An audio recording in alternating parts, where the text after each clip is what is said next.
Hi everyone, welcome to my YouTube channel. My name is CeeChronicles and I go by that name on all my social media platforms. I am active on Instagram. If you want to follow me, you can go ahead and follow me there. Now, if you're joining us here for the very first time, I drop 4 to 5 fragrance review videos per week, in as much as I do have other content like vlogs as well. So if that sounds like something that interests you guys, please do consider joining this family by subscribing.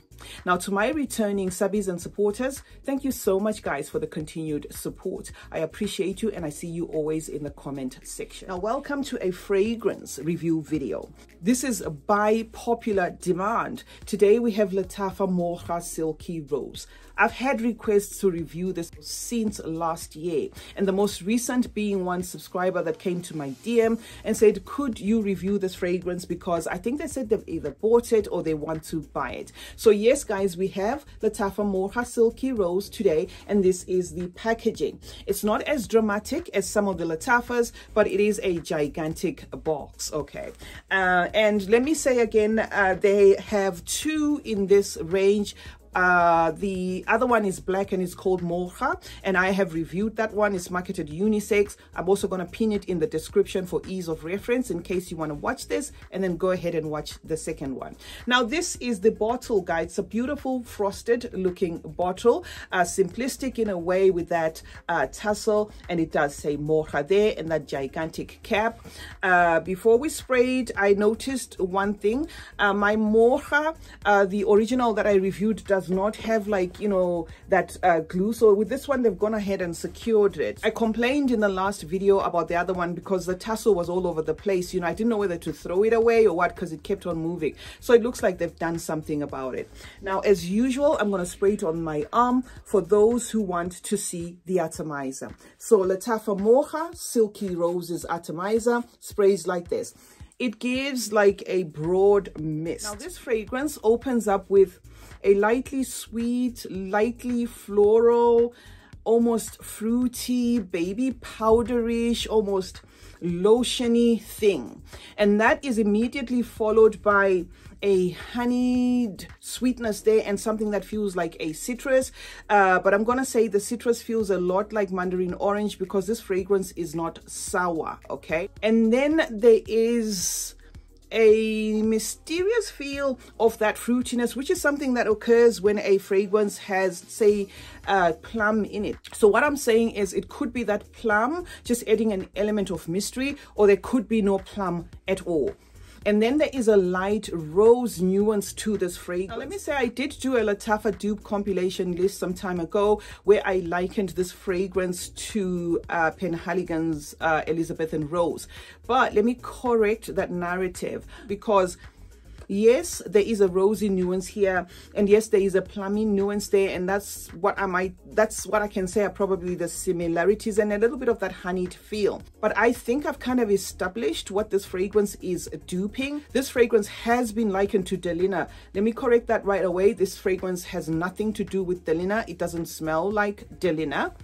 Of course, if you like Delina, you may like it, but it's not a dupe of Delina. What I get mostly after that rosy, like honeyed opening with a little bit of a plummy feel is 10 minutes in, this fragrance asserts itself as like a powdery, soapy scent, keeping a light sweetness there, but very light, okay, but leaning very powdery. And it also has an airy freesia here, introducing hints of a juiciness, a juicy fruitiness, which is why I said we cannot pin this fragrance to just a plummy fragrance, because it has like a hint of like a fruitiness in it there, which could be something that is coming from a freesia that's just giving off hints of that fruitiness. And then I also get a violet in here. The violet in here is powdery but candy leaning. So you are going to get something here that feels like there is an inclusion of candy. Candy that, you know, feels a bit like marshmallowy, but not pulling this one to being like a sticky candy fragrance. It's more powdery than it is candy, but there is an unmistakable candy feel within this fragrance. And there must be an inclusion of mimosa here, you know, where the mimosas are adding like a dusty, powdery, honeyed feel there. So we are not losing the powderiness in this fragrance. This is going to be a powdery, baby powdery kind of fragrance with a light sweetness there, a light honey touch to it there, light florals there, and light fruitiness here. The powderiness here is not off-putting, so don't dismiss this fragrance just yet.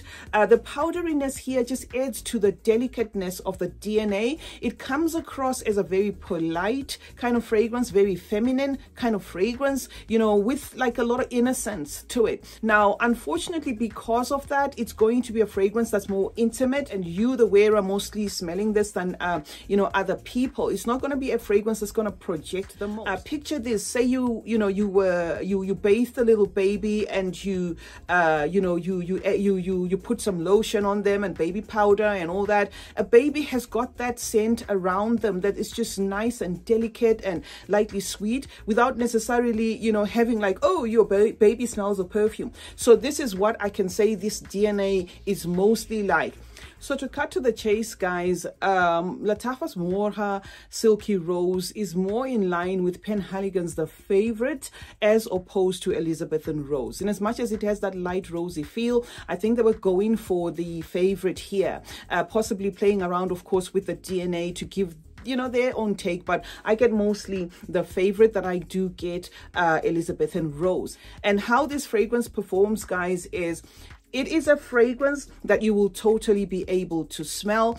When I wear it, it gives me 1 meter scent bubble of an aura that just feels beautiful, feminine, of an aura that just feels feminine, clean, lipsticky, makeup-y, lotion-y. Like if you opened a palette of makeup, you know, of eyeshadows or something, and you sniffed them, or you opened, you know, like a container of your face powder and you smelled it, it's got wafts of that, a little bit of some dustiness there, a presentation that comes across as this woman takes care of themselves.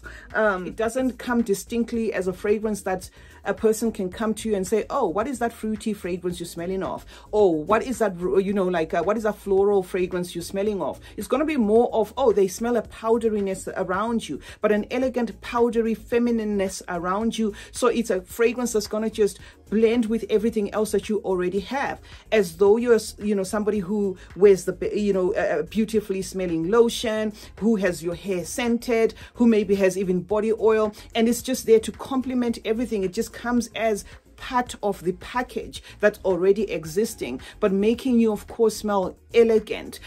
So that is what I can say about this fragrance. May not be appealing for people who love beast mode fragrances, but I'm gonna have to say it's a fragrance I'm probably gonna get a backup of, because I feel this is kind of like the scent profile that every woman needs. It's not even a profile that I'm gonna have to say you have to layer with other fragrances. No, it's a fragrance that is there on its own, but just adding that element of femininity and elegance to yourself. And of course, that powderiness, I guess, crosses over to any men that might want to wear this. It's going to work as well, because it does have that overall feel of powderiness that you're going to carry there. So definitely a fragrance I'm going to say every woman needs. No age restriction when it comes to this one. Mature, young, even the youngest can wear this fragrance, guys.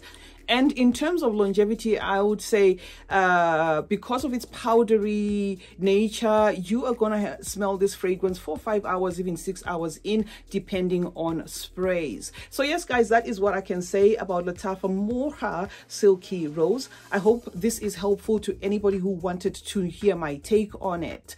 CeeChronicles is my name. Thank you so much, guys, for joining me today.